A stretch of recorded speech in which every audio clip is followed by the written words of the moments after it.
নাট্যকার পরিচালক মনোজ মিত্রকে চলচ্চিত্রে অভিনয়ে প্রথমবার পাওয়া গেল 1980 সালে তপন সিংহ পরিচালিত বাঞ্ছারামের বাগানে।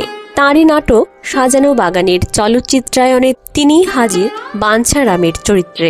মঞ্চাভিনয় থেকে পরিণত বয়সে সিনেমার পর্দায় উঠে আসা খুব সহজ কাজ ছিল বলা যায় না, কিন্তু বাঞ্ছারামের বাগানে সাড়া ফেলে দিলেন মনোজ মিত্র। পর্দা এবং মঞ্চ দুয়েরই নিয়মিত অভিনেতা হয়ে দাঁড়ালেন তিনি।